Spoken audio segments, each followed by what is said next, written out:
Hello, everyone. Good afternoon. Dear authors and invited guests, welcome to Technical Session 2B. Myself, Ayushkar, and this session would be moderated by me. On behalf of Global Knowledge Research Foundation, it's my great pleasure to welcome you to the 8th National Conference on Information and Communication Technology for Competitive Strategies, ICTCS 2023, Jaipur, India. The 8th edition of the conference is being organized in a hybrid mode.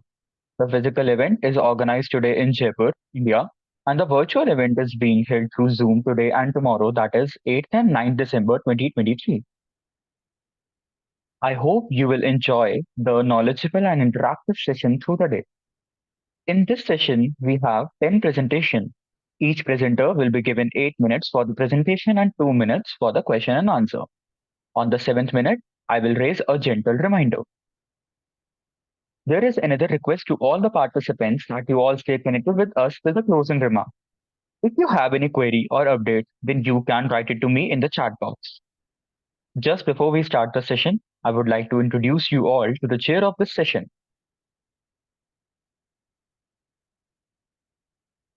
Dr. Nikita Bhatt is a head department of computer science, ISG, Terotar University of Science and Technology, India. PhD thesis and improvement of deep cross model retrieval using common subspace generation. Conducted expert talks and seminar at Fundamentals of Machine Learning, GCET VV Agar. Research Challenges in Classification and Regression Techniques, BVM Engineering College, VV Nagar. As of reviewer in Journal of Intelligent and Fuzzy System, ISCR, ISET 2020, ICR, ISET 2018, NCSCA 2016. I welcome you, ma'am. Thank you so much. Ma'am, if you want to introduce yourself for 1 minute, you are open to do so.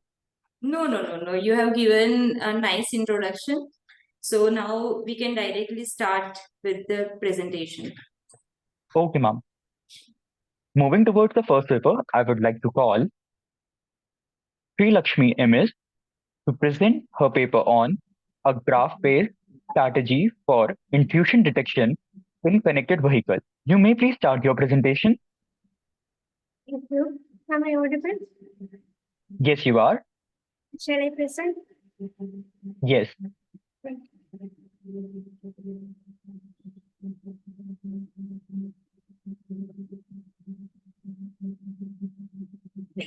Is this visible now? Yes, it's visible. Thank you.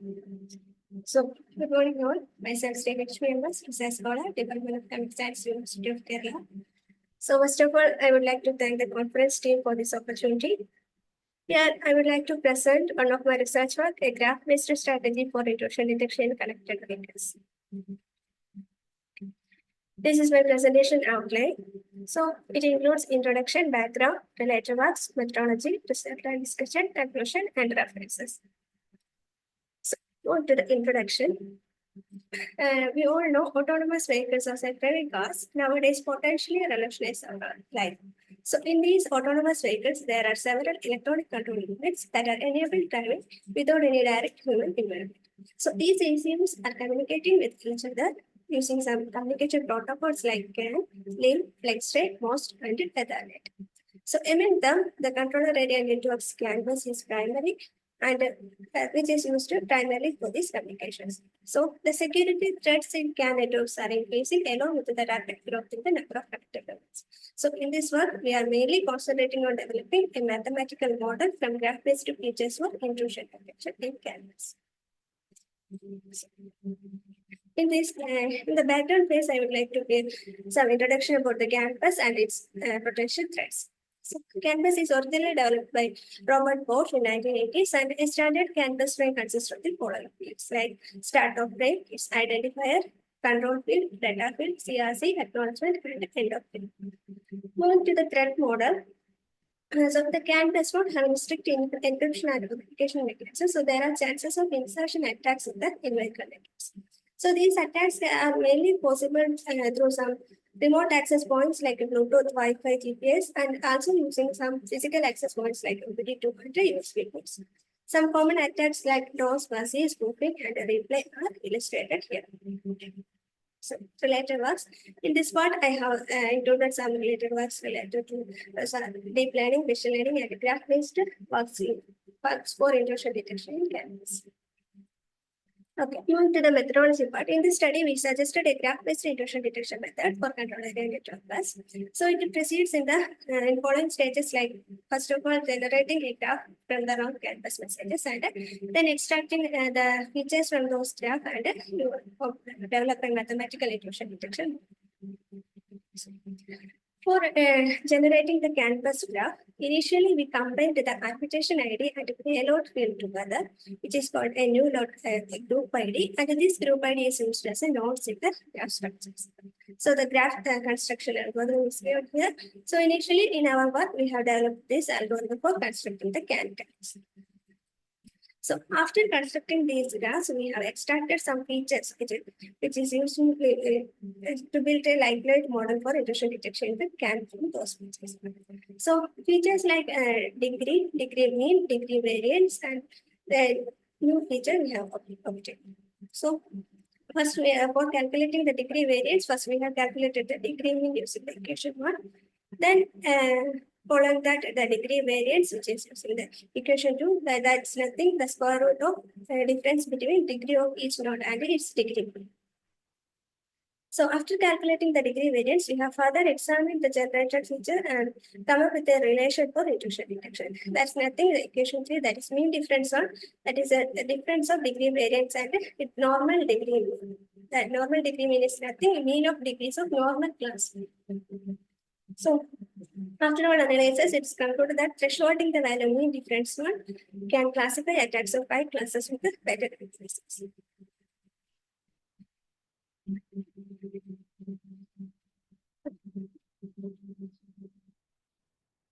Moving to the result and discussions, we have used the values accuracy, true positive rate, true negative rate, false positive rate, and false negative for analyzing a model's performance. While analyzing the performance, it is precise that the proposed method consistently achieves perfect accuracy with 100% and DNR values. When examining the attack-wise accuracy performance in the denial of service DOS attack scenario, our proposed model and the method that we compared our method with our proposed result with the 2 baseline methods, that is graph-based intrusion detection system and ID sequence. So in the case of DOS attacks, our proposed model and other methods also achieving perfect accuracy of 100%. In the case of fuzzy attacks, both our proposed models and graph-based intrusion detection system showcased excellent results. In spoofing, our model shows an accuracy of 99.87, which is only 0.1 less than the best. And turning to the attention of replay attacks, which are very challenging to find, our model achieved a commendable accuracy of 98.38. These are our results. I would like to conclude this presentation. So connected and intelligent vehicles are going to flourish on the common roads, so the security of vehicle pedestrians and other roadside infrastructures will be a major concern of the industry and the researchers. A graph-based intrusion detection system for control area network is presented in this one. The graph representation of the canvas messages will give an abstract visualization of the messages of individual ECUs, which can be analyzed to identify deviations from their normal vector behavior.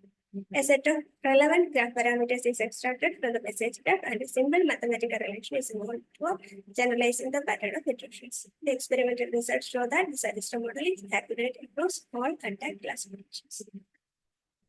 So these are my references. Thank you. Hello. Hello. Ma'am, I have a few questions. What is the innovation of your proposed work? So, innovation means for detecting the attacks in the canvas in vehicle networks. Have you done extension literature surveys? Yes. We have extensively studied some laws and. Ma'am, go to literature survey and highlight the limitations of existing work.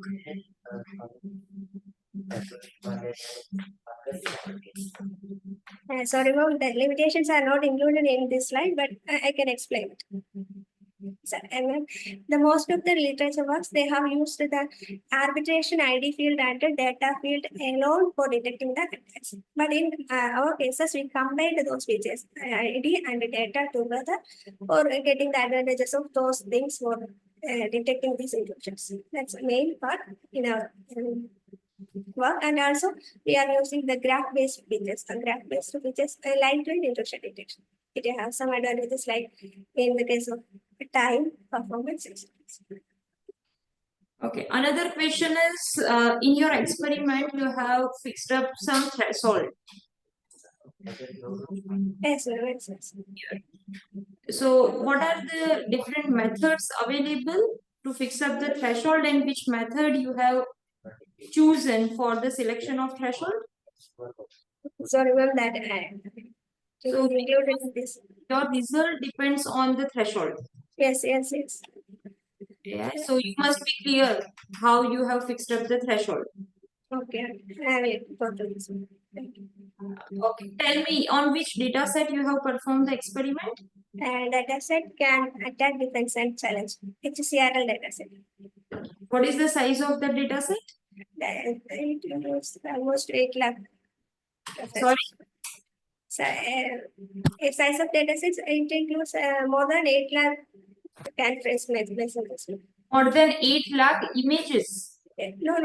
CSV file. It's a CSV.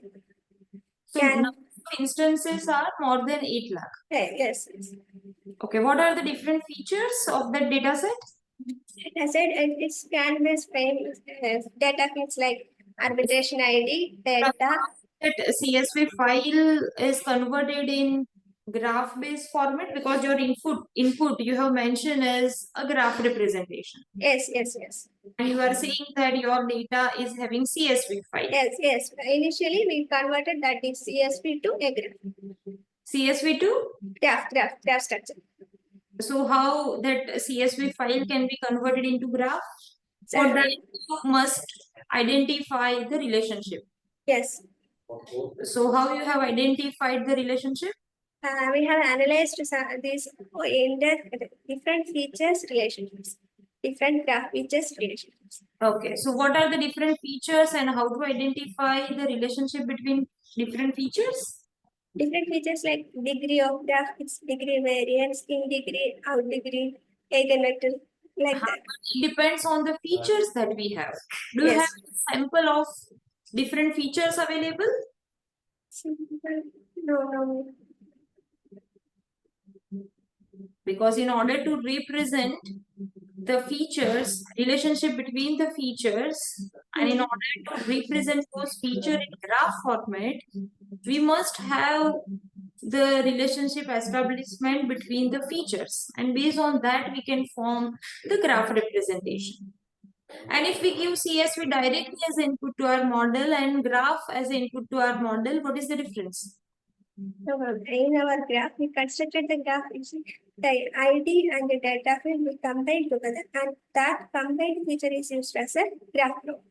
But here the graph representation is not clear. Do you have any slide where CSV to graph representation? No, I'm sorry that. I have that data, but it's missed in this slide. A very important question is how to identify the relationship between the different features. How to identify the dominating features?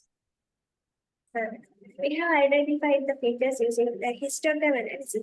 First we draw the histogram for the importance of each features to classify the attacks, or how the features are important in each attacks. That way we can draw some histograms and analyze those, and we concluded this degree variance can make more to the Experiment.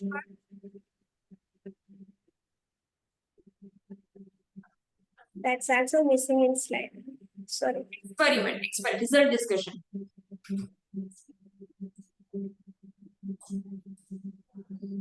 Go to next slide. Here.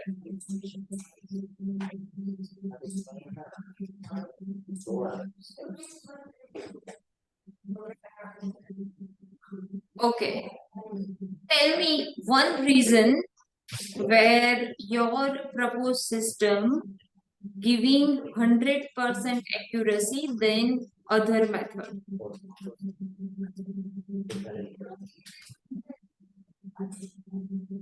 Because In that case, different types of attack for DOS and fuzzy, your proposed system is achieving 100% accuracy. yes. What is the reason for that? Ma'am, in the case of DOS attack, the main thing we are using for calculating that finding the DOS attack is sequence, message sequence. So when we are converting the CSV file to graph, we can obtain the message sequence easily. So that's why in the case of DOS attack, it's getting it's Okay. based on the message sequence. So rather than the CSV files in graph, we can get those things. Okay. Okay, that's it from my side. Okay, thank you.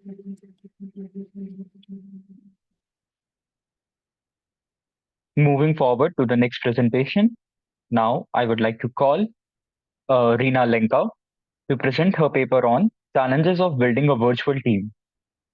You may please start your presentation. Good afternoon all. Am I audible? Yes, you are audible. Okay, thank you. Give me a moment, I'll share my screen.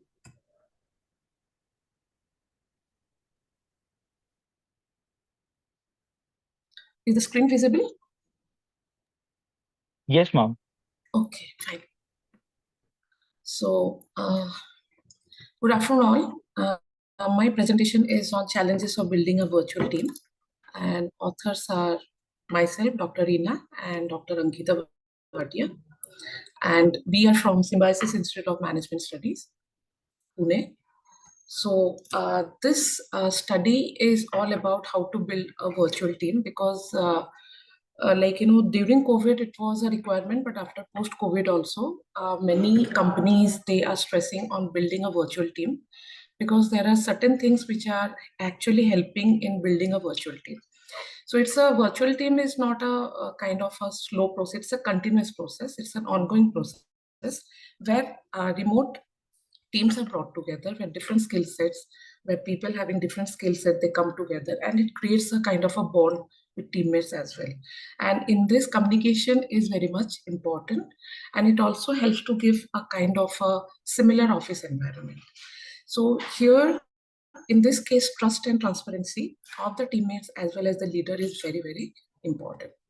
So there are certain challenges of building a virtual team where poor communication is one of the key factor, where there is no transparency and team doesn't know what exactly is happening. So poor communication skill becomes a very, very challenging thing for a virtual team. Then lack of focus of the people, like the teammates, because when you are physically there, so like if there is certain kind of problem you're facing, you can definitely go and seek advice. But when you are virtually working, focus on certain things becomes very, very difficult also. So lack of focus is again a very much challenging for a virtual team. Then taking accountability and tracking it is also a very, very challenging one, because online many times you are unable to track the accountability, who is responsible. Like people say that I am not responsible, the other teammates might be saying that, this is not my job. So that way tracking of accountability also becomes a challenging thing. Then resource management, like task and resource management is also a challenge. And also like building a very good team relationship, which is very much required, because when we are working as a team, relationship is very much important, where collaboration is happening at the same time, dependency also comes. So building a relationship sometimes becomes a challenge for a virtual team. Then, when we are collaborating, there should be a powerful team collaboration tool. It could be through different software, different meets, mode of online tools, where we can come together and have a collaboration. So that could be a challenge. And there could be a challenge for a virtual escape room, because if you physically you are present, so if you are not feeling well, or you are not like if you're burnt out, you can go and take certain kind of measures. But in kind of a virtual team, work is there, and target is there. So escaping that also becomes a very big challenge. So there are ways to overcome the virtual building process, and this is actually, it should be done by the leaders. The team leader plays a very big role in a virtual team building process.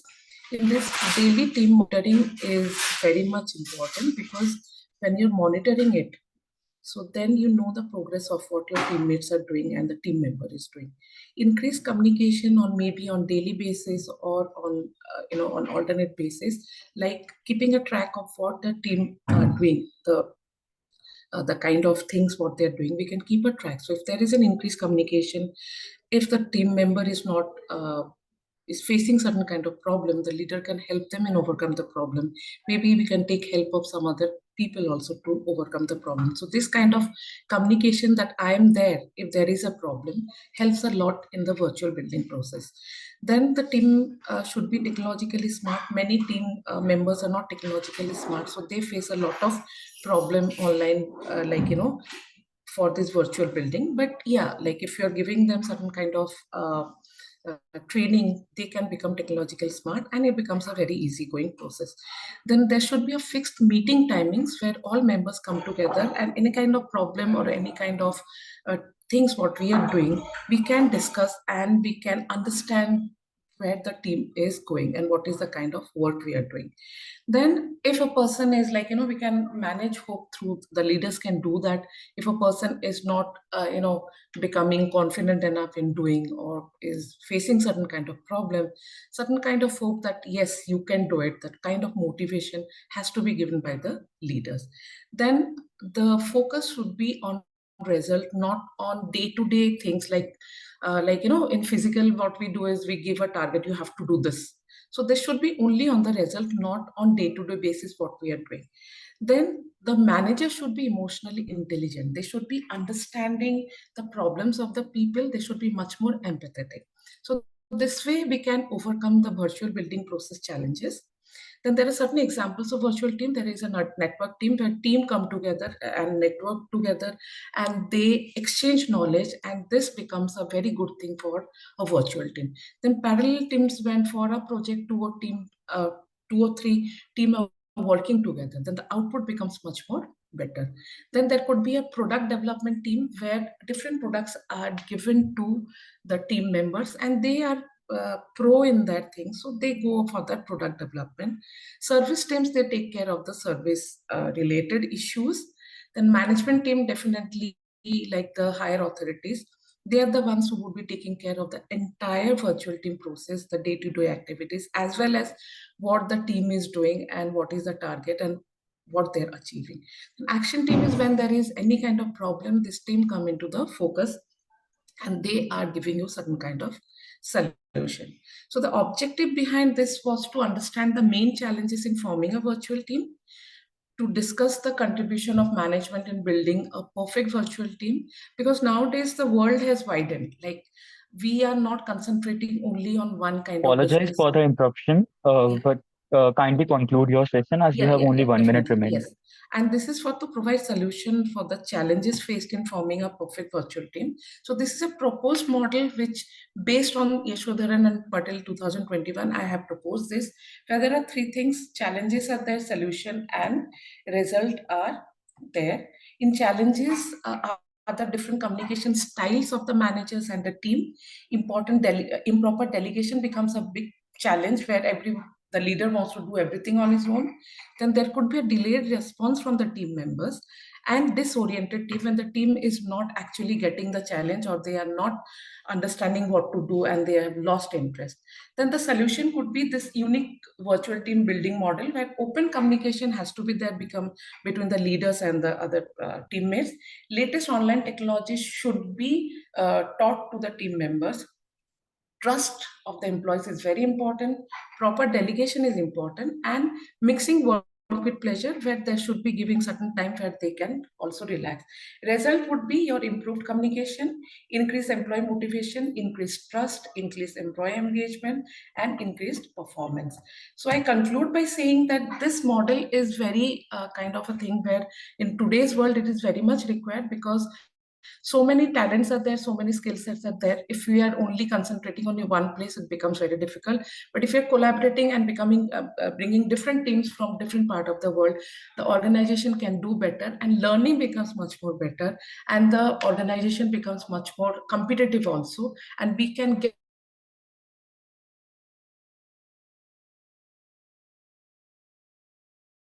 Hello, am I audible? Yes.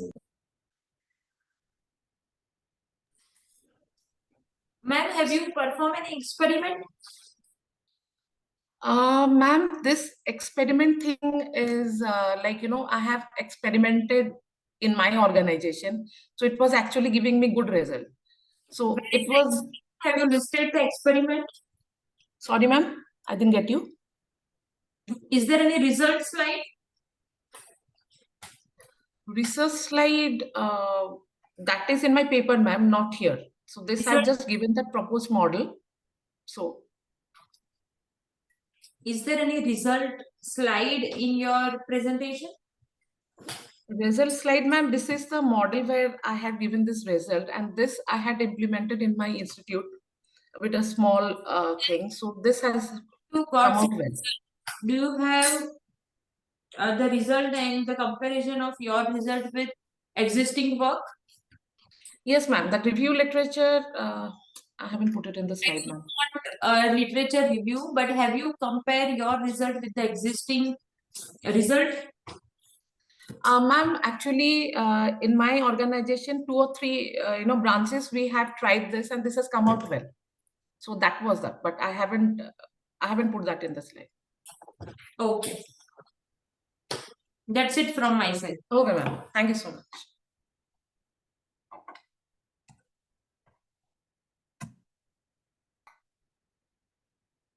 Moving forward, now I would like to call Azhar Waheed to present his paper on digital technology for indigenous people's knowledge acquisition process, insight from empirical literature analysis. You may please start your presentation.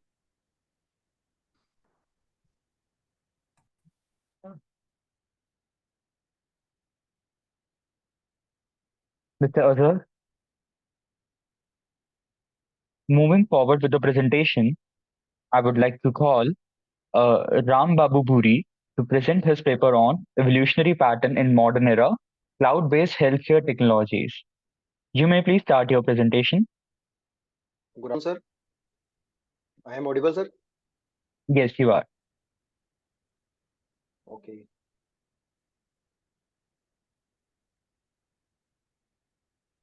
My screen visible, sir? Yes, your screen is visible now. Okay. Good afternoon, all my respected sir and ma'am. I would to thank GR Foundation, GR Scholarship, LCP and Stringer and ICTCS Conference 2023 team members for accepting our papers and giving me this opportunity. I am Rambabu Puri, Assistant Professor from Computer Science Department of Arya College of Engineering at IIT Jaipur. Today we will discuss about the research topic, evolutionary patterns in modern era, cloud-based healthcare technologies, done with the guidance of Professor Dr. Vishal Srivastav sir and Professor Dr. Vibhakar Pathak sir, with the co-author Miss Soumya Misra ma'am and Miss Sangeeta Sharma ma'am and Mr. Chandraban Misra sir. So I would like to thank our guide Dr. Vishal Srivastav sir and Dr. Vibhakar Pathak sir for the best guidance. So let's us begin now. First of all, we will discuss about the content of our research paper, and then we will discuss these topics one by one in brief. In our research papers, we can include some topics: abstracts, introduction, literature reviews, research gap, proposed methodology, result and discussions, comparative analysis, conclusion and future works, and some references. First of all, we discuss about the abstracts. Cloud-based healthcare technology are rapidly evolving with new applications and services being developed all the time. So this paper provides a review of the evolutionary patterns of cloud-based healthcare technology from their early beginnings to the present day. We identify 3 key evolutionary patterns. First of all, first is shift from one premises to cloud-based delivery, and second is increasing use of mobile devices and wearable sensors, and third one is growing importance of artificial intelligence and machine learning. We also discuss the research gaps and propose methodology for studying the evolutions of cloud-based healthcare technology. This technology facilitates the global exchange of healthcare documents with the electronic commerce, contributing significantly promoting overall being and advancing the field of medicines. Second part is introductions. Cloud computing is broad terms that refers to the delivery of computing services over the internet. Cloud-based healthcare technology are those that are hosted and delivered over the. These technologies includes a wide range of applications and services such as electronic healthcare, health records, EHR, telemedicine, and remote patient monitoring. Cloud-based healthcare technologies offers a number of advantages over traditional and premises solutions. They are more scalable, flexible, and cost-effective. They can also be accessed from anywhere with an internet. This makes them ideal for healthcare providers who needs to be able to access patients' data, provides care from anywhere. Third party is literature review. The evolution of cloud-based healthcare technologies can be traced back to the early days of clouds comings. In the early 2000s, number of companies began develop cloud-based EHR systems, offered number of advantages over the traditional on-premises EHR systems, ability to access patients from anywhere with the internet connections. In the late 2000 and early 2010s, growing interest in mobile health, health and wearable devices. These allows patients to collect the health data and their healthcare providers. The data can be used to track patients' progress, identify potentially problems early on, the provides more personalized care. In the recent years, growing interest in the use of artificial intelligence and machine learning in healthcare. AI and machine learning can be used to analyze the large amount of data, identify patterns and trends that would be difficult to or impossible for human to identify. This information can be used to develop a new diagnostic tool, treatments, and care plans. The figure in the given figure, primary advantage of cloud-based solutions in the medical fields. First is collaborations, data storage, scalability, decent decrease data storage and management cost, remote patient cares, improved backups capabilities, and access to new telehealth capabilities. Next is research gap. Despite the rapid evolutions of cloud-based healthcare technology, there is a lack of research of evolutionary pattern of this technology. This paper aims to address this gap by providing a review of the evolutionary patterns of the cloud-based healthcare technology from their early beginning to the present day. Especially, there is a need more research on the following topics. First is a factor that drives adoptions of cloud healthcare technologies. Second is the impact of cloud-based healthcare technology on the healthcare industry. And third one is futures of cloud-based healthcare technologies. Next is proposed methodology. In the proposed methodology, we propose a methodology for studying the evolutions of cloud-based healthcare technology. This methodology consists of following steps. First, identify a set of key cloud-based healthcare technologies. Second is collect the data evolution of these technology over the times. And third one is analyze the data and to identify patterns and trends. Develop the models of evolutions of cloud-based healthcare technology. In the figure 2 shows the several key drivers that can be found enhance healthcare performance through the cloud computing, like say big data technology, stronger collaborations, AI and machine learning tools, use telehealth, analytics and business intelligence, patients ownership of the data, high powered analytics and low cost. Second is the effectively study of the evolutions. We propose a multifaceted methodologies like systematic literature review, expert interviews, case studies, data analysis, result and discussion parts. We applied our proposed methodology to study the evolutions of cloud-based healthcare technology. We identify a set of key cloud-based healthcare technology and collect the data on the evolutions of these technology over the time.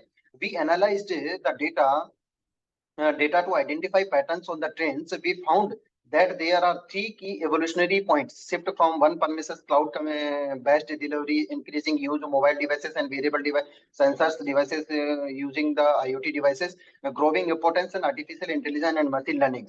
But in the result and discussion parts, we saw the figure 3 challenges and hurdles in adopting cloud computing for the healthcare. First is security issues, system downtimes, switching cloud providers, and comparison security norms. Next is result and discussions parts in we research yield several key findings, encouraging adoptions. Cloud-based healthcare technology are experienced rapid adopt across various healthcare sectors, driven by factors such improved accessibility, enhanced data sharing, and reduced cost, transforming healthcare delivery. Data security concerns, interoperability challenges, skills gaps. Skills gaps means address the skills gaps among healthcare professionals in the cloud-based technology adoption utilizations is essential for successful implementations. Second is comparative analysis. Next is comparative analysis. In the comparative analysis, we to contextualize our finding, we conducted a comparative analysis of cloud-based healthcare technology adoptions across different countries and healthcare systems. Different countries means developed countries, emerging countries, and different healthcare systems means public, private healthcare systems, variations by healthcare sectors. In the developed country, cloud-based healthcare technology have witnessed widespread adoptions in the developed countries driven by advanced technology infrastructure and supportive regulatory frameworks.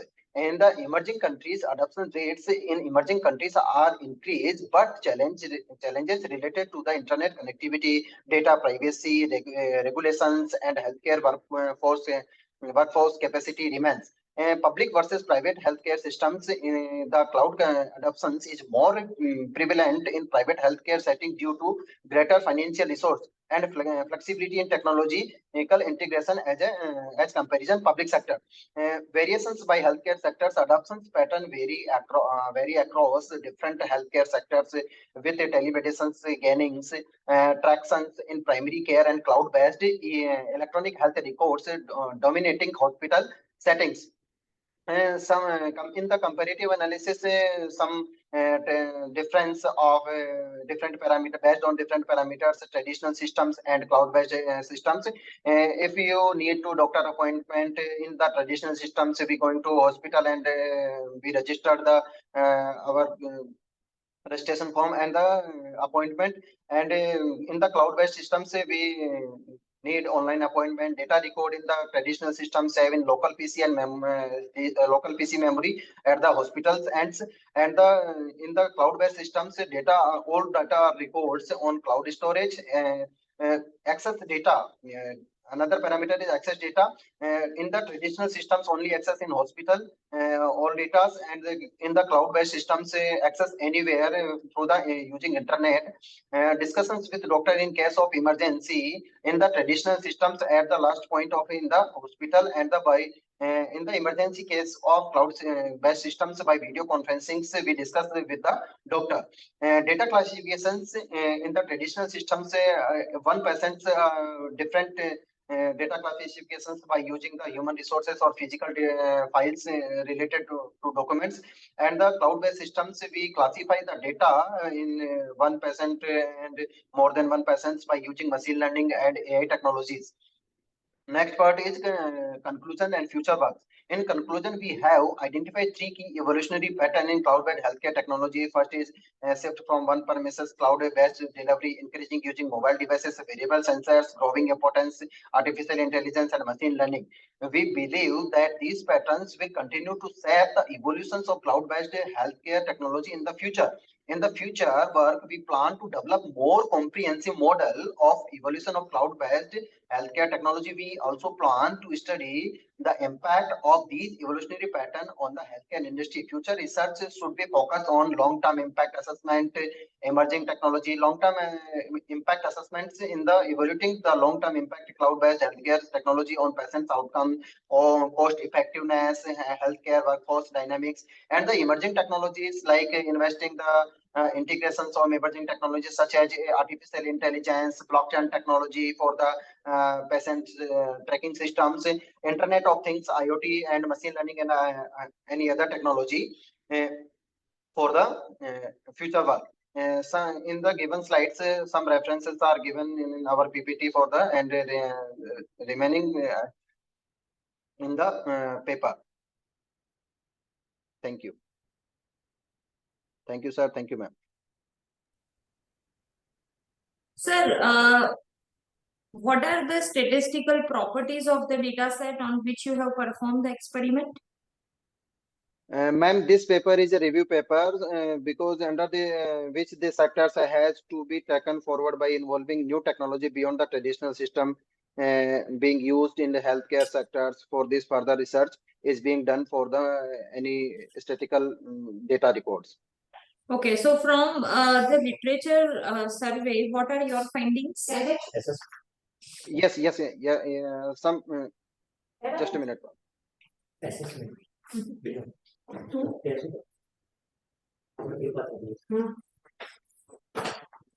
Ma'am, in the literature review, challenges and hurdles is about the cloud-based technology in the security issues, system downtimes, and switching in the given slides, switching cloud providers and compliance to security norms. Okay, have you done other survey in order to resolve those issues? Yes, ma'am. Other services, some if we are in the proposed methodology, we if we include the big data technology, AI and machine learning technology are used in the cloud-based technology, cloud-based healthcare systems. We improve cloud-based healthcare systems. Okay, so if we replace the any state of the art method with the machine learning, it always guarantees to generate the improved result. Always, ma'am, always no guarantee, but sometimes if we are adopt new technology in the our traditional systems, then we improved traditional systems as per norm, as per technology and as per algorithms and research technology. Okay. Okay, that's it from my side. Thank you. Okay, thank you, ma'am.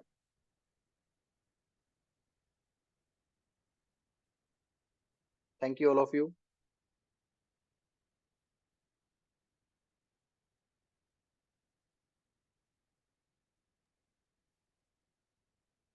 Now, I would like to call Anand Upadhyay to present his paper on improving farm yield through agent-based modeling. You may please start your presentation. Yes. Okay.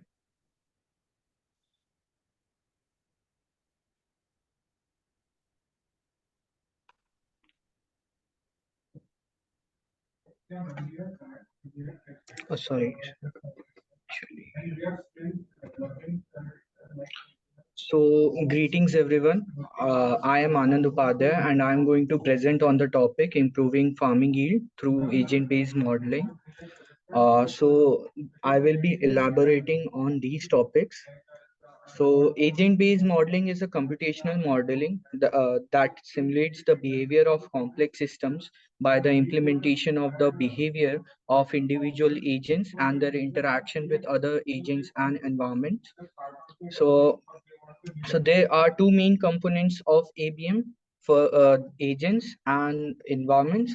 So an agent is a computational entity that represents an individual, group, or organization. It interacts with the environment and other agents.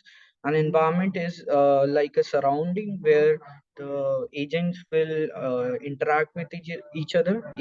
And an environment can also affect an agent's capabilities also and its state and everything. So why did we choose agent-based modeling? Because it's because it helps us to give a simulation of real life scenarios because the agents will be acting at an individual level. They will get affected by the agents and as well as the environment. It gives us flexibility to introduce any scenario at any time. It gives us the sense of realism.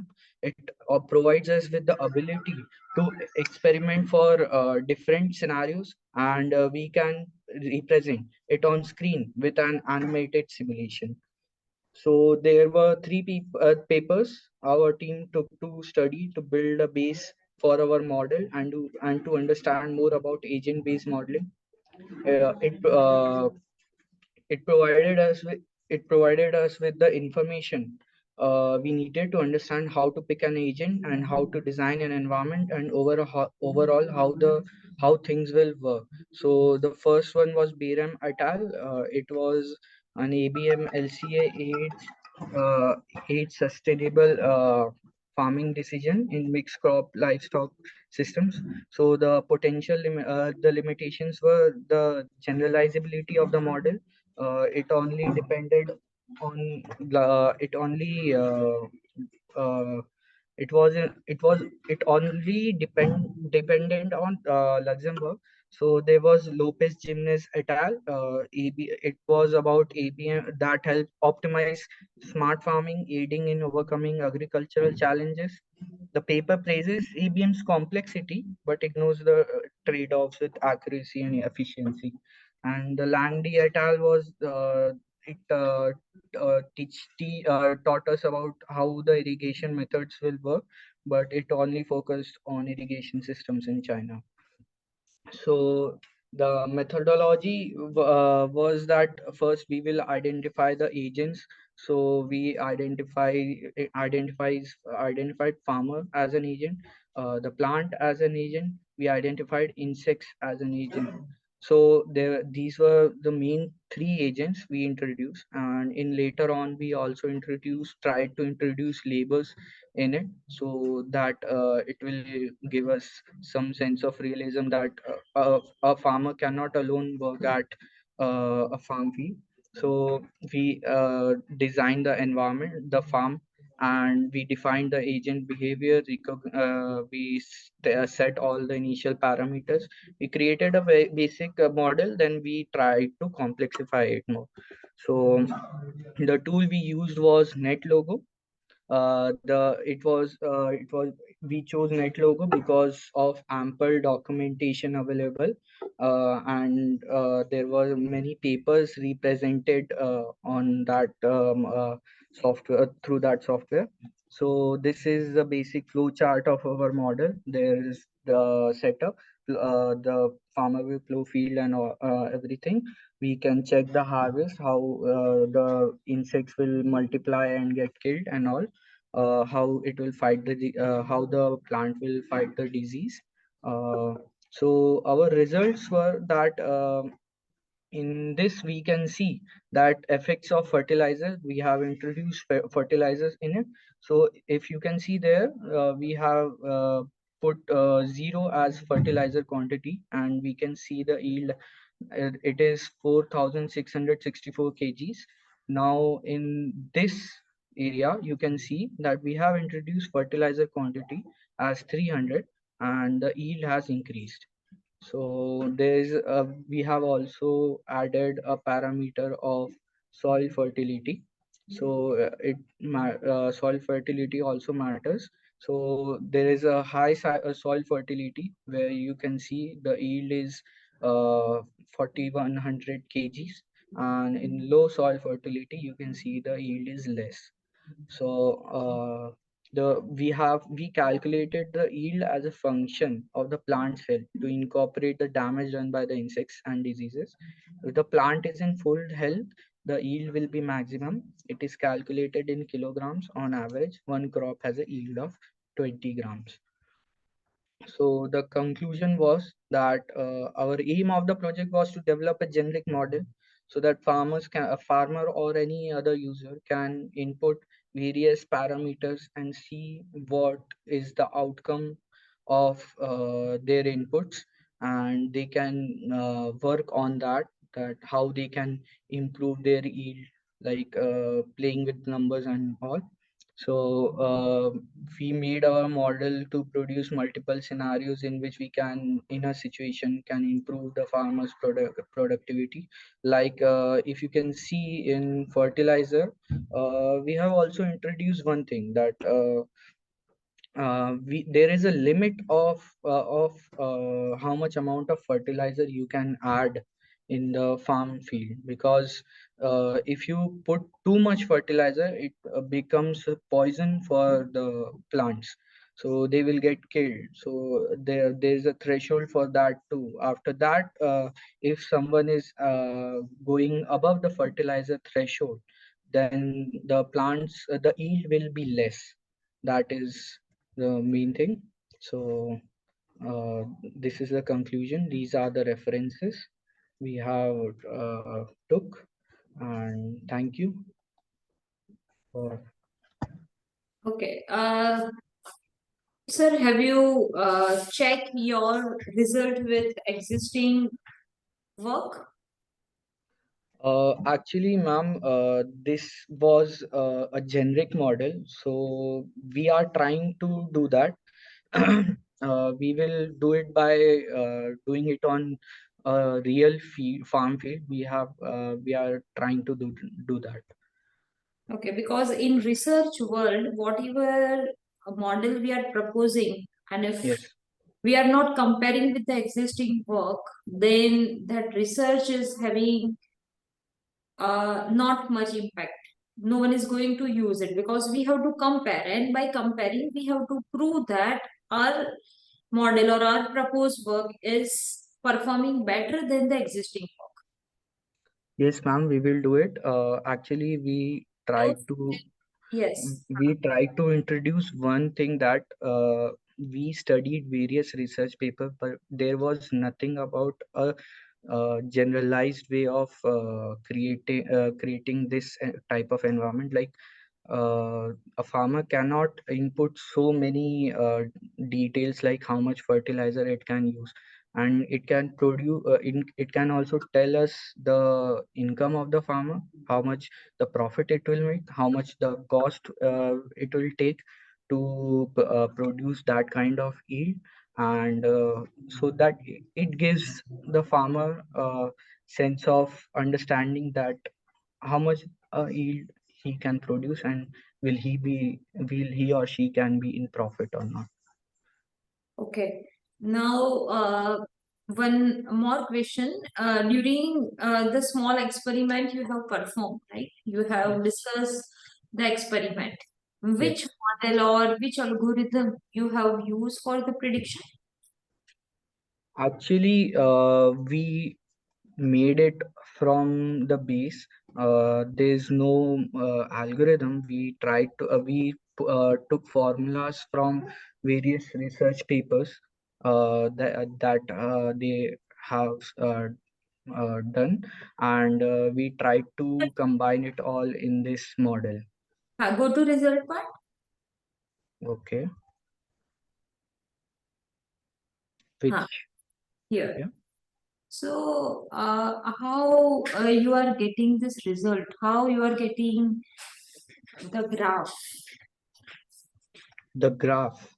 So the plant population is getting calculated because the model actually uh, records the number of plants that are inside the environment, and it just plots it on the graph.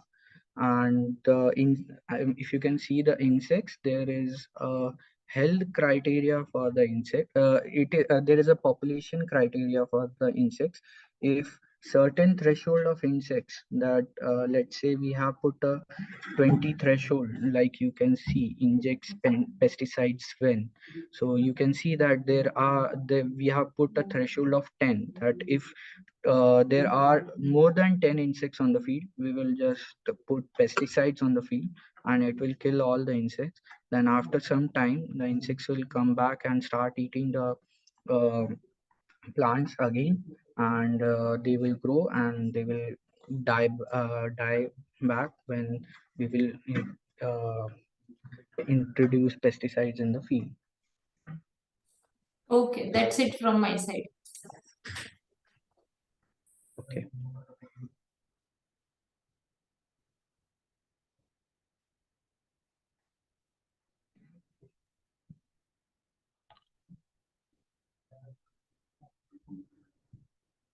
Moving forward, now I would like to call Noishimam Mohammed to present his paper on Managing Technology Integration for Teaching Strategy, Public School Educators' Beliefs and Practices.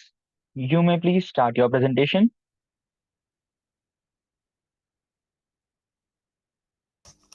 Okay, thank you, Mr. Ayus. All right, let me present my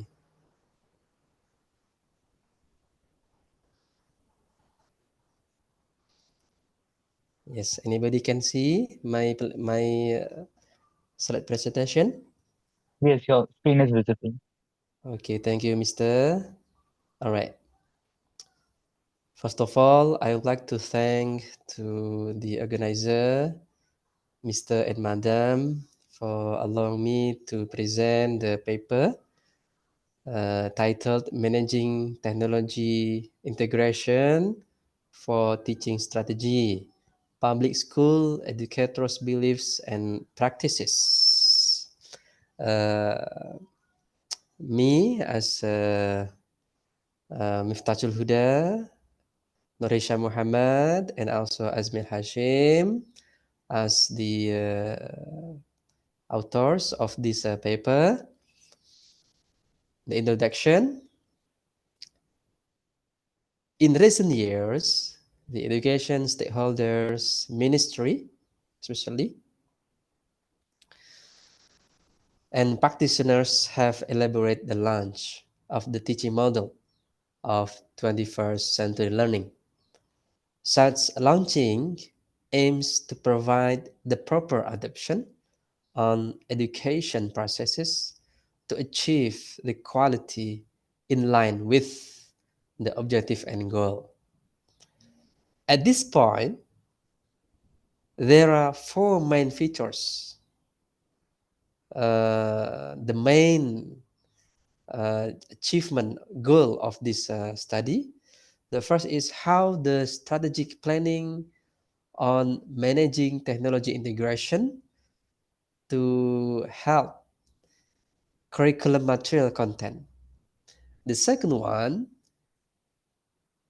is how the strategic planning of technology integration to enhance the instructional design. The third one, how the strategic planning on how to integrate the technology to assist the curriculum instruction. Apart from that, our problem statement is that as we know that the role of teachers played a significant role as agent of transformation in the country's education system, it means that the proper engagement in reforming process at the school level could implement with teacher readiness. Of course, this is in terms of the knowledge, skills, and also practical stability. In further, it is certainly overlooked in the research on the assessment of collaborative learning that method was used at modest level. The school teachers should have well prepared at this time, well prepared practice in order to help to use how to technology approach, and of course this is reach to enhance the more comfortable scenario apart from the conventional, which is chalk and talk style. The methodology, of course, this study was made through conducting scenario that include methods and data collection and analysis in order to obtain an achievement of the study goal, which is the study use of the study using the descriptive survey to assess public school in order to examine the capacity of awareness together with readiness in high performance learning process and practices technology integration. The results and discussions. The first, strategic planning of technology integration for curriculum material content. The essence of strategic planning of technology integration among the public school teachers include the extent of well-prepared quality in mastering and supporting the curriculum material content at a high level. The findings also demonstrate that the teachers, especially from the public school, need to have a better prepared scenario in order for them to recognize what is necessary in translating the curriculum into their actual education, practice, and performance. The second one, strategy planning of technology integration for instructional design. The ultimate point of having this strategy planning of technology integration for instructional design refers to take into account building the preparation in mastering the education process at a high level. It means that it is important for the public school to have optimized their readiness in order to continue their learning processes and teaching implementation, so that it can produce the lesson plans. It can enhance the readiness to optimize their lesson plans for support their teaching techniques. I apologize for the interruption, but would you kindly consider concluding your presentation as you have only 1 minute left? Okay, sir. Thank you, sir. All right. Now, concluding remarks. The role of teachers played significant role, of course, as the agent of transformation in the country's education system. It means that the proper arrangement in the reforming process at the school level could implement the teacher's readiness in terms of knowledge, skills, and pedagogical stability. The proper arrangement need to consider in building the teaching scenario in resulting to the appropriate application, as well as prepared scenario would lead to implement the active classroom management in line with the curricular objectives. That is for our presentation today. Any questions, suggestions, and inquiries are welcome. Thank you very much. And please to the Mr. All right. Thank you very much to you all. Thank you. Request session chair, if there are any kind of question, they can ask.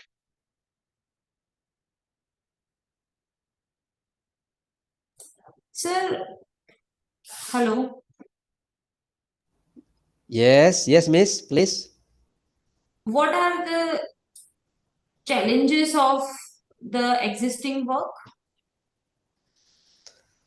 Yes, the challenge is the teachers mainly in the school, in the public school, which is the less a lack of facilities. This the one of the challenges. So they only use the traditional teaching practices, So how and you are going to resolve those challenges, whatever challenges you have identified from the literature survey? Have you explored different possibility to resolve the challenges? uh, because this study is is for is a mind for the first the initial look at what the main issues for technology integration in the teaching processes, mainly among those teachers in the rural area with lack of the internet access. And since the government now has given the facilities for improving the school system, and mainly for the internet access, for example, and also digital resources. The issue is the readiness of the teacher themselves, because they used to teach in the traditional, which is um, using multimedia, video player, and the paradigm shift from uh, traditional, or from the multimedia, which is a standard, to the digital transformation, for example, using learning management system, for example. So it could be the challenges for the teacher himself. So this study contribute to what is the potential gap, what is the potential chance which needs to improve, so that we can submit this proposal to the agency, so that they can prepare for the teachers, especially for the public teachers in the rural area, so that they can be ready in terms of the knowledge of the technology integration skills and also the implementation. Yes, Miss.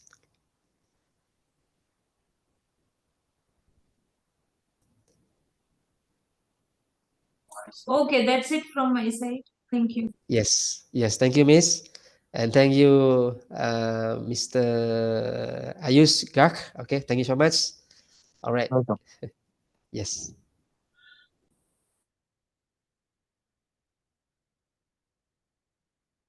Moving forward with the presentation, now I would like to call Vishnu VS to present his paper on object detection in training image based on multi-stage image training network. Okay. You may please start your presentation. Okay. Am I audible? Yes, you are audible. Okay. So I think can you see my screen? Hello. Your screen is not visible there yet.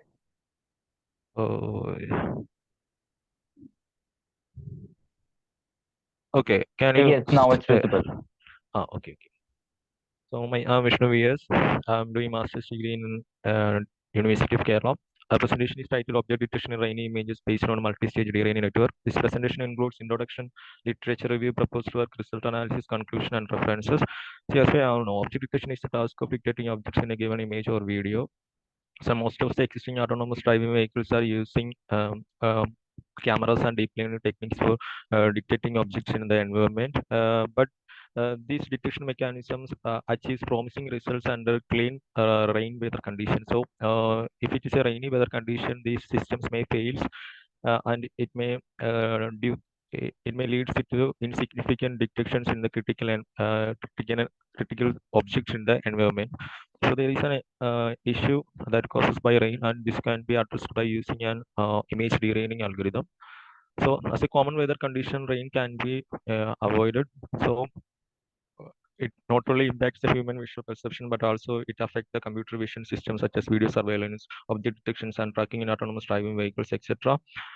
And this, therefore, designing an effective and efficient algorithm for rain streak removal is significant for accurate detections. So it's a literature review. So most of the earlier image deraining algorithms are based on image decomposition, that they use a linear map transformation, and later CNN architectures are also used. But these methods may produce some over smoothed outputs and leads to the inaccurate detections in the objects in the environment. And so we addressed those issues and proposed a new method. So generally, our method proposed were consisting of two modules, and deraining modules and object detection modules. So deraining modules consisting of a multi-stage deraining network with the help of a supervised attention modules, and further object detection modules that works based on YOLO algorithm. So this is our deraining module look like. So it has three stages. It is three stages network. The first two stages of our models is an encoder decoder network, which is used to extract the contextualized features, and the final stage is an original resolution network, which is used for preserving the spatial details of the images. So earlier image deraining networks are either fully encoder decoder architecture or a single scale pipeline. So either they are semantically accurate or spatially precise. Yes, but by using these encoder architecture along with an original resolution subnetwork, here our network would be semantically accurate and spatially more precise. Um, and also we introduced the supervised attention modules between every two stages. So these supervision signals should be provided between the later stages in order to improve the extraction probabilities of range streaks. So moving for the encoder decoder network, that subnetwork is generally based on a attention unit. The encoder first grabs the input and generate the feature vector, and this feature vector is later passed into decoder to generate the original or intended output. So rather than passing the input vector, feature vector into the decoder, we also passes an attention gate in between the skip connections of the encoder decoder architecture. So this soft attention mechanism has to input a gating signal from the lower decoder layer and a subsequent skip connection from the encoder layer. So subsequent skip connection from the encoder layer have more spatial and richer features, and the gating signal from the lower level of the decoder have some of the more feature representation, and so it should be a more critical for extracting the relevant features from the images. So we are also using an original resolution subnetworks. This ORS is used to specify retain the original resolution of the images without over smoothing or blurring the image content. So it consisting of several original resolution blocks, each of which consisting of channel attention blocks later. And also a cross-stage feature fusion network is introduced between our network because we have encoder decoder layer. So there are numerous downsampling and upsampling operations are taking place. So in order to make the network less vulnerable to the information loss due to these downsampling operations, we use cross-stage feature fusion networks in between stages.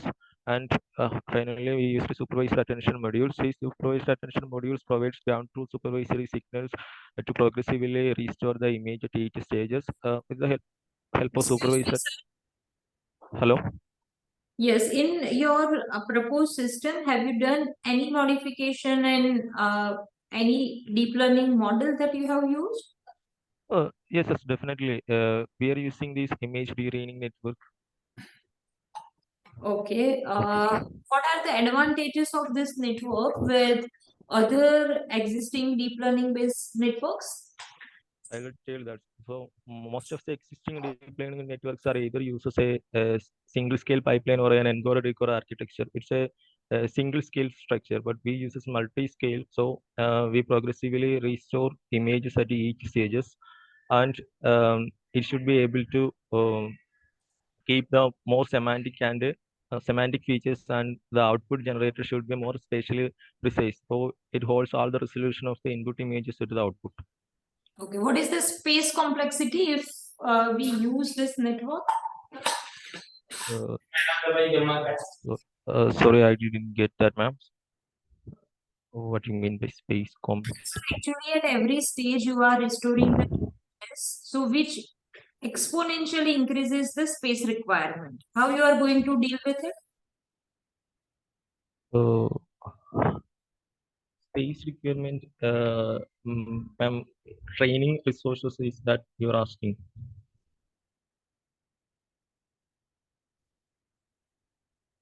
Hello. Hello, go ahead. Oh, okay, ma'am.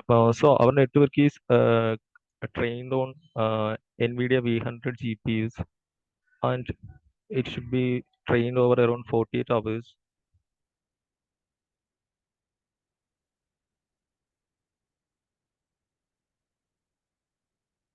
Hello. Yes, yes, sir. Go ahead. Okay. So into the object Sorry detection for the part. interruption, but you have only 1 minute left. Kindly conclude your presentation. Okay, so for object detection, we uses the YOLO V7 algorithm, YOLO algorithm, and for the quantitative analysis, we use PSNR and SSIM index for analyzing the restoration performance of the rain and rain-free images, and we find that our method can able to achieve significant progress in rain 100 and test 2018. 2,800 rain datasets, synthetic rain datasets, with compared to other deraining methods. And we also compare the detection performance in YOLO V5 and V7 algorithms, and we find that YOLO V7 is outperforms YOLO V7 in detecting images in rainy and derained input images. And and find that our system is progressively improves degraded input by injecting supervision at each stages. Instead of naively passing the input from one stage to the next, our method provides control supervisory signals and generates a more accurate output. And the detection performance of the derained images is higher than that of the degraded one. That's the degraded rainy input images. And we examine that recent versions Viola V7 achieve significant performance gain rather than its previous versions. Okay, that's all from my these are the references I take. And thank you.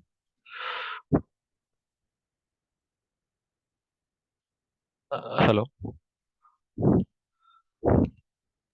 Hello. I request session chair to begin the question answer session.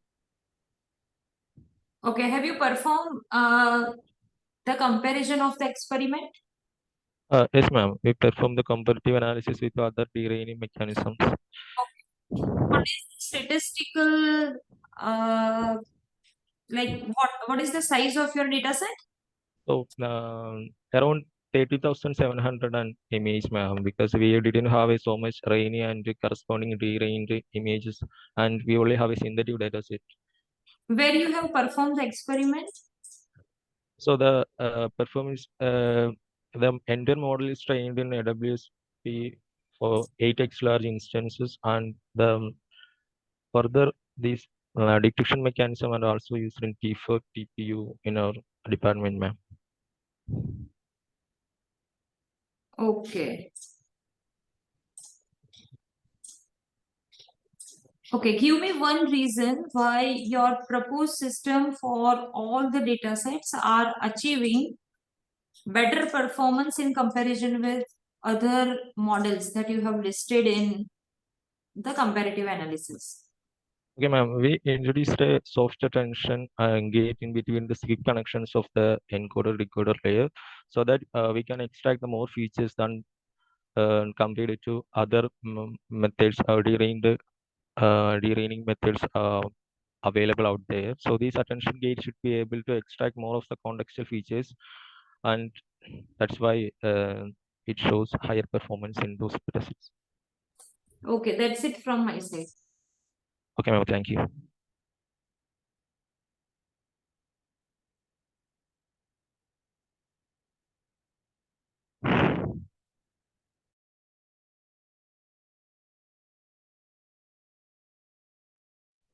Now, I would like to call Amna Patel to present her paper on proficient exam monitoring system using deep learning techniques.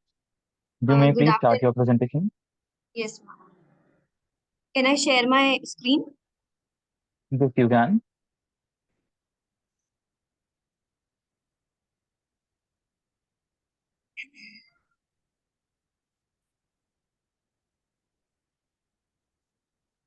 Is it visible?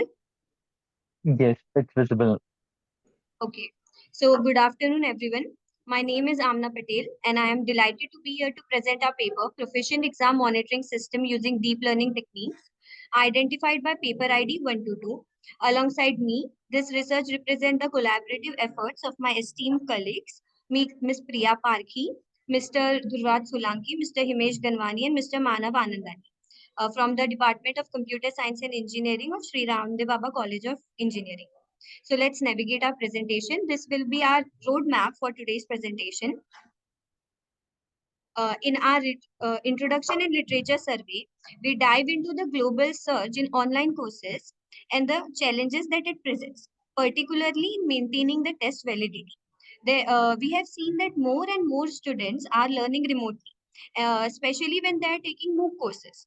And about 74% of these students think that it's easier to cheat in online courses. So our main focus is on addressing this issue to uphold the credibility of educational institution.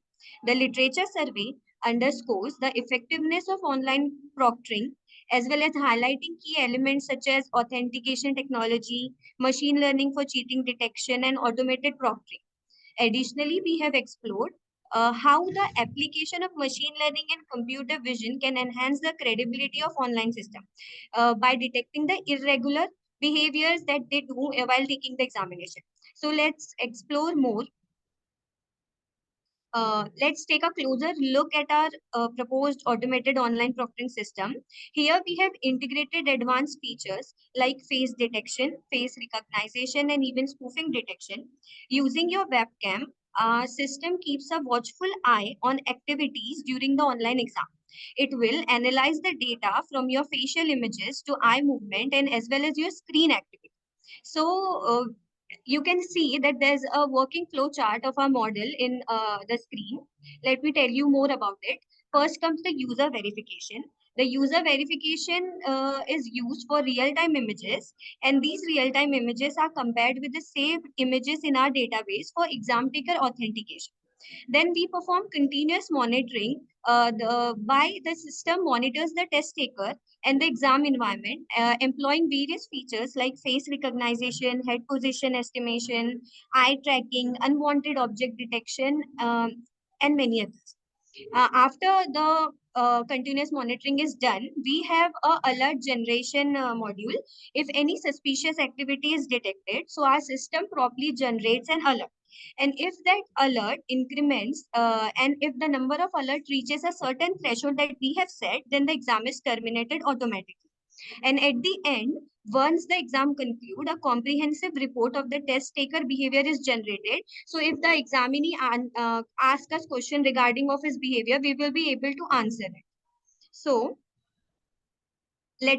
these are some of the key features that we have used to detect cheating pattern in our proposed system, like face detection to accurately identify the test taker face, then facial recognition to ensure that a right person is taking the test, no other person is taking in his place, then spoofing detection, safeguarding against fake faces, a head position estimation if there is unusual head movements during the exam, or mouth ratio analysis that if there is spotting any unauthorized speaking during the exam, object detection, and also audio recording and speech to text detection.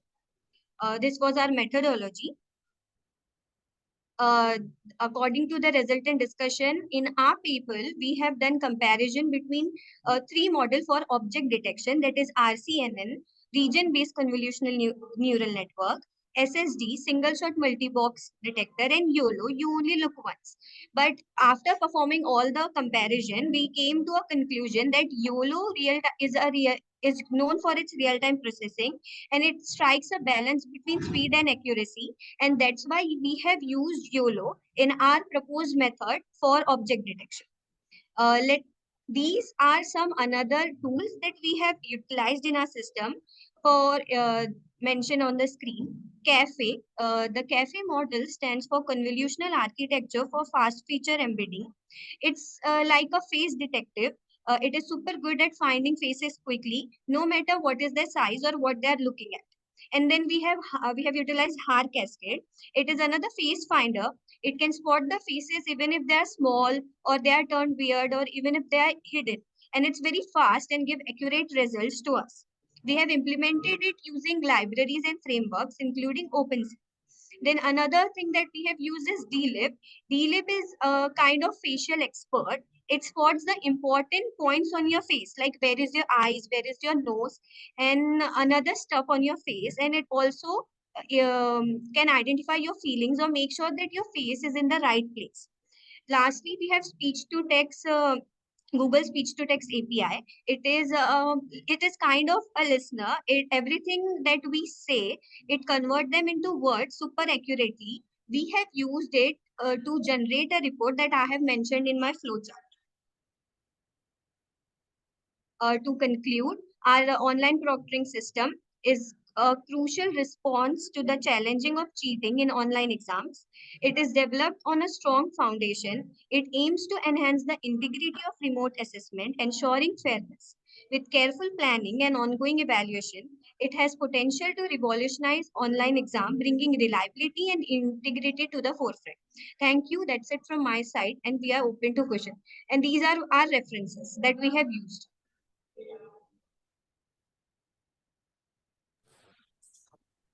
What are the existing research challenges that you are handling? in our research paper, we have studied various research papers. So we have incorporated various features and we have utilized one of two more features. First was distance between the exam taker and the screen. It is something that is used to generate the alerts and detect if there is anything thing in between the exam taker and examining.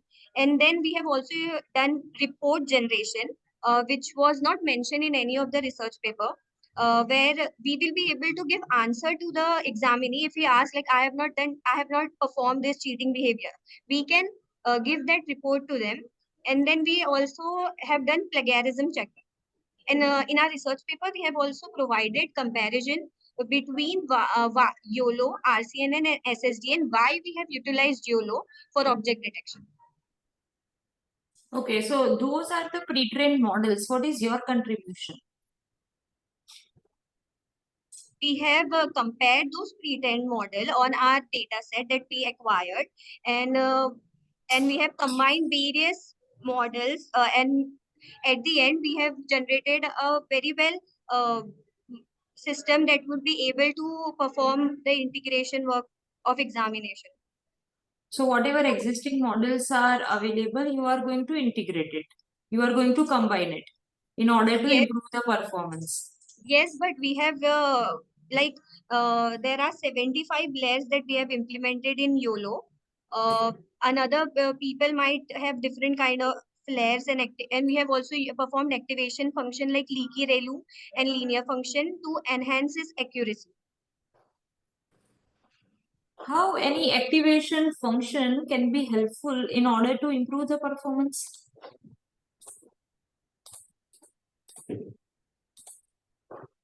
It's not used for accuracy performance. The 75 layers are used for accuracy.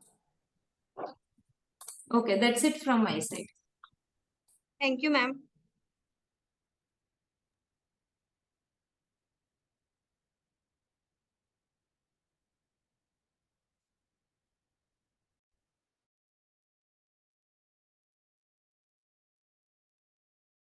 Moving towards the next presentation, now I would like to call Priyanka Patel to give her presentation on smart homes of tomorrow, IoT-enabled lifestyle enhancement. You may please start your presentation.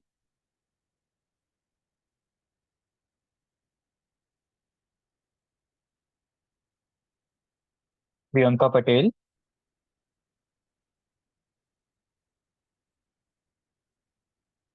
Moving forward, now I would like to call Manik Kachchip to present his paper on the development of the semiconductor supply chain in India, challenges and opportunities. You may please start your presentation. Yeah, good afternoon, sir. Good afternoon. I will share my screen.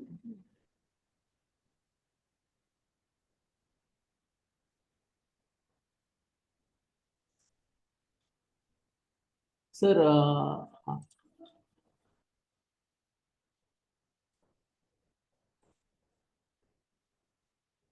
so good afternoon, all the paper presenters, Ayush sir, Nikita ma'am.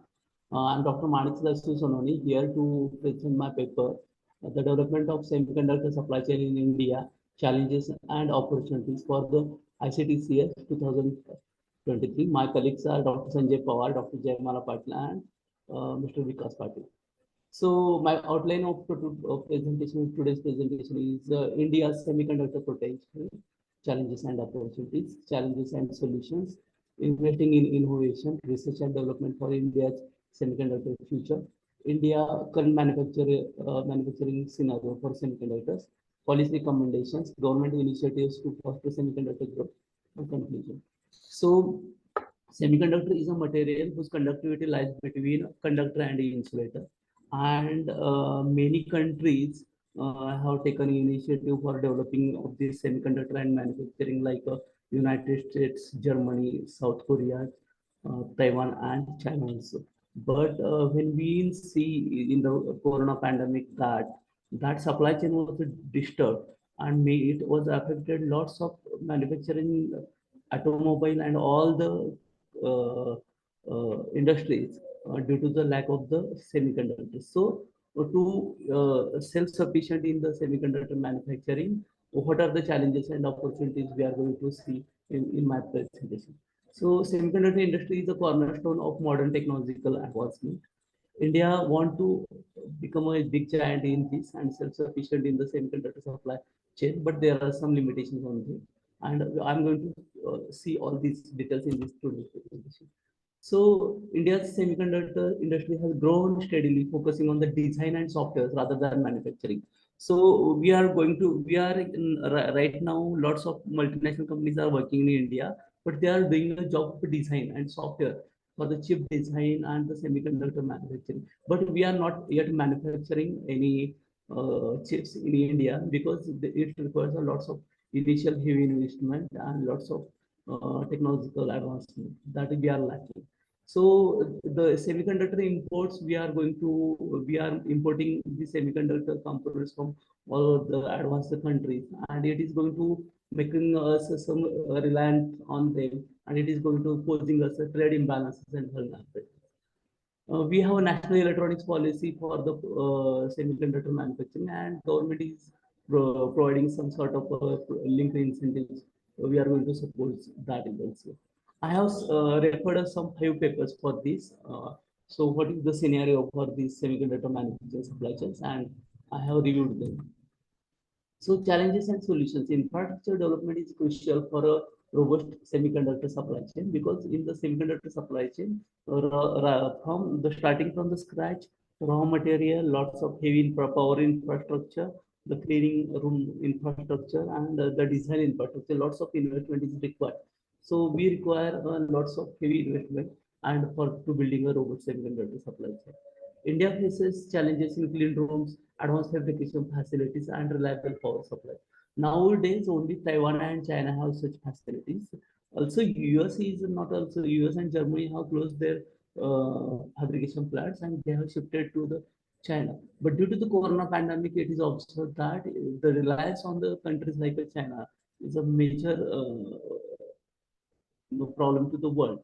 When there is some sort of a problem like the corona pandemic occurs, the supply chain can be disturbed, and all the companies or the manufacturing sectors or the industries rely dependent on they can become a big problem. Targeted solutions include the financial assistance, infrastructure upgrades, foreign investment, and foreign improvement. These are the challenges. So for the focusing of the development of the semiconductor design, packaging, and testing capacities, we require supports, enhance domestic production of the semiconductor materials and equipment. By addressing these challenges, India can strengthen its semiconductor manufacturing capabilities and emerge as a major player in the global semiconductor industry. So it requires infrastructure, which requires a very huge amount of financial assistance from government or the private sector, which is in billions of dollars. We require clean rooms. Clean rooms are the specialized semiconductor manufacturing facility where we can manufacture semiconductor like a 4 nanometer technology to 16 nanometer technology. In the 4 nanometer technologies, to avoid any atom type of a dust particle is also not allowed. So it is called as a clean room technology, and to create a such sort of environment, we require lots of infrastructure power requirements. In the advanced fabrication facilities, we require to attract the foreign investment in advanced fabrication facilities. We require continuous reliable power supplies. These are two power hungry and polluting type of industries, semiconductor manufacturing industry. So investing in innovation, research and development for India's semiconductor future, we require lots of investment in the R&D as a Sorry developing. for the interruption, but could you please kindly conclude your presentation as you have only 1 minute left? Yeah. Okay. So investing in innovation, research and development, government is taking so much efforts. Right now, at the micron level, we are doing some work, but at a nano level, the heavy resources required like ion beam lithography, UV lithography, atomic layer deposition, and spin coating, such type of facilities we don't have right now. So so government is taking an initiative in that for the attracting for foreign investments, promoting public-private collaborations. So A robust policy framework is tailored to the specific needs for the semiconductor industry and is crucial for the India's semiconductor ambition. By addressing regulatory hurdles, we can cover it up. Thank you for. These are my reference papers. Thank you. Hello. Yeah, ma'am. Okay. What is the innovation of your research? Ma'am, actually, we don't have any semiconductor manufacturing facilities at par like developed countries. And for that, what is the necessary requirement and what is the infrastructure requirement that we are studying, and some sort of a government survey and review paperwork. That's why I have made this review, and I am approaching this with the Ministry of Electronics and Telecommunication. Okay, which is the biggest challenge when we work for the development of the semiconductor supply chain that we are planning to develop in the India? What is the biggest challenge? Biggest challenge, ma'am. Yeah. We require this slide I am showing here: photolithography, scanners, etch tools, deposition tools, UV lithography. These are some sort of a specialized tools which these technologies right now available with advanced countries like a US, Taiwan, and China. Okay, so India have to develop these technologies for its own, like Chandrayaan. Means you have to India have to go in a lots of R&D work and lots of research work so as to come up with a major suppliers or the part of the supply chain in the electronics company, because nobody is going to sell you this type of machines. You have to manufacture this machine by your own, and that requires lots of R&D and lots of money and infrastructure. Okay, that's it from my side. Yeah, thank you, ma'am.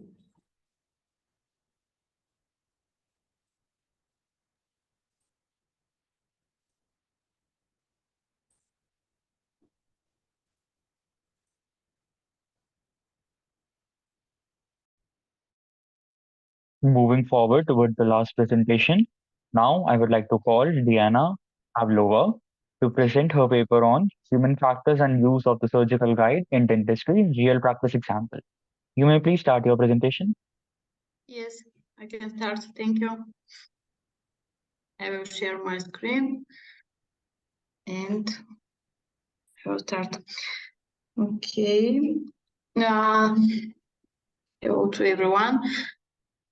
Just a moment. Human factors and use the surgical guides in dentistry, real practice example. My name is Diana Pavlova and my team is Tihomir Dobromajev, Ivan Pev, Dimutaskov, Nikolai Mirchev, Rosalina Dimova, Yulia Radia Yalusoba, Beta Murgalska, and Max Kandilko. We are a team from Denta Prime Dental Clinic in Varna, Technical University of Varna, University of National World Economic, Poznan University, and Obuda University, Denta Prime FT3. The abstract, this article focuses on advanced technology and digital process in dental implant surgery in line with the principle of Industry 4.0. The human factors that are directly present in dentistry are taken into account. This gives reason to pay serious attention to application of surgical guides in practice in order to support human activity. Surgical guide plays a critical role in the ensuring accurate implant position, supported by comprehensive examination using dental impression and CT scan. Using specialist software, digital personalized surgical guides are designed to take into account the optimal implant position, angle, and depth. This is very important. This guide created using CAD/CAM technique as pressure tempo during the surgery, giving the dentist to place the implant precisely according to the pre-planned design. The surgical procedure involves careful site preparation and implant placement, followed by post-operative care to ensure successful healing and integration by the incorporating technology advanced such as CT scan and digital planning and 3D printing, the use of surgical guide. Introduction. This research explored the application of advanced technology and digital process in dental implant surgery, demonstrating their align with the principle of Industry 4 and their impact of manufacturing aspects of the procedure. Modern dental clinic use advanced technology and practice such as digital treatment planning, 3D printing, and computer-aided manufacture to improve the precision and accuracy of implant placement. Surgical guide, a key component in this context, ensure precious and accurate implant position. This is made possible by comparative examination that use dental impression at CT scan to gather essential data of the patient oral health, bone density, and anatomical structure. Using the power of specialist software, digital personalized surgical guides are meticulously designed to reflect the optimal implant position, angle, and depth. These guides are then manufactured using computer-aided design, and during surgery, the guides act as template, providing dentists with invaluable guidance to place the implant exactly according to the pre-planned design. The surgical procedure itself involves meticulous site preparation and precious implant, post-operative care including medication and regular checkups. Further support to recovery process by incorporating technology advanced such as CT scan, digital plan, 3D printing. The use of surgical guides explain the potential of Industry 4 to revolutionize dental implant surgery. Surgical guides are often used to ensure accurate and precise positioning of the implant. This article presents you one example of the use of surgical guides in dental implant surgery research. In real example, we conduct one of the world leading dental training dental methods. The process begins with a comparative examination, including dental impression and CT scan. These diagnostic tools provide important information about the patient oral health, bone density, and anatomical structure. Based on this data, digitally personalized surgical guide is designed using specialist software, taking into account the ideal implant position, angle, and depth. A surgical guide usually made using computer-aided design and manufacturing. CAD/CAM technique is a clear radio-opaque device that fits preciously over the patient teeth or gums. During surgery, the guide act is template to guide the dentist instrument and precious place the implant according to the pre-planned design. The surgical procedure involves preparing the implant site and then placing the dental implant into the jawbone. Post-operative care, including medication and regular checkup.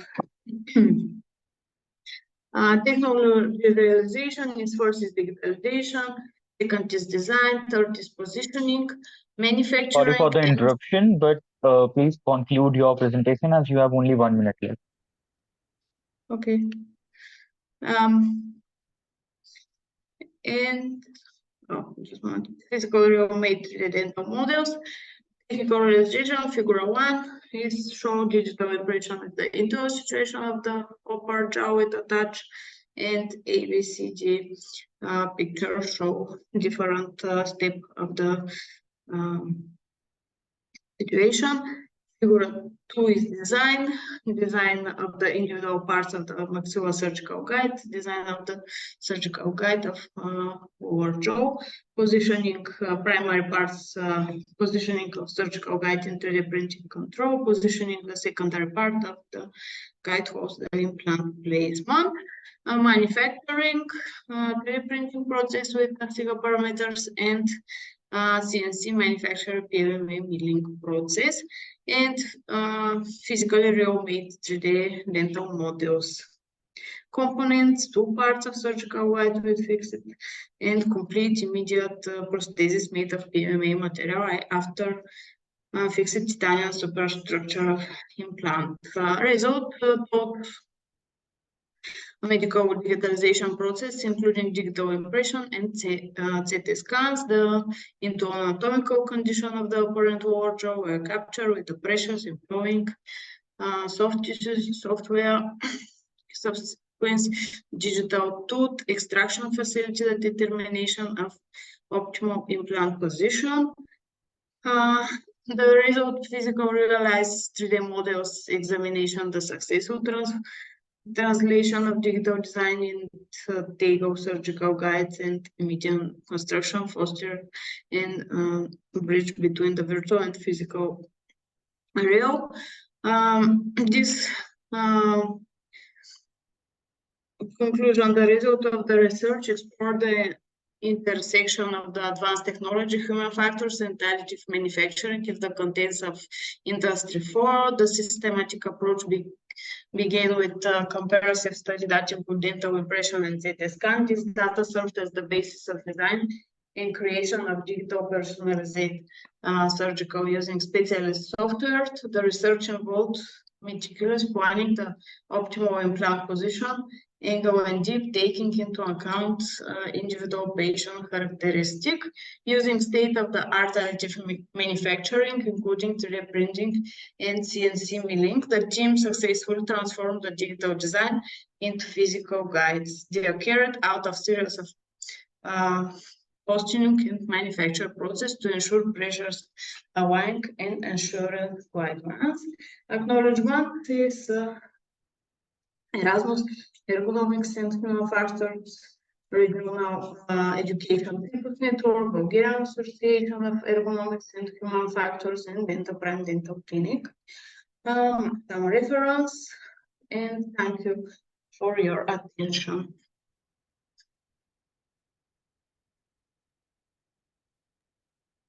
I request session chair to begin the question answer session.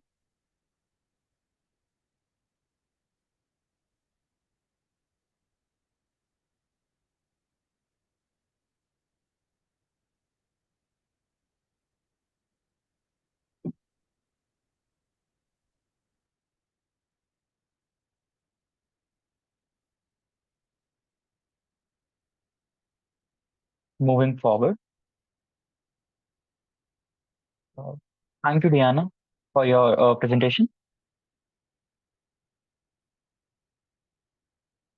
Moving forward, I sincerely thank our author for their excellent presentation and contribution in this session, and all our participants for being a part of this international conference.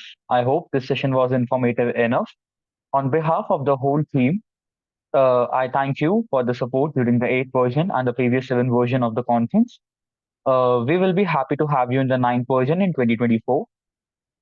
All the presenter would be getting their digital certificates through email within 2 working days. Further, all the papers have already forwarded to Springer. The publication will be live within 6 months. Kindly cooperate with the team of ICTCS 2023. I also thank our session chair, Dr. Nikita Bhatt, for chairing the session, a token of appreciation to the chair on the behalf of team ICTCS 2023 and Global Knowledge Research Foundation and partners. Thank you for your valuable presence. I kindly request all of you to switch on your camera so that we can have a quick snapshot.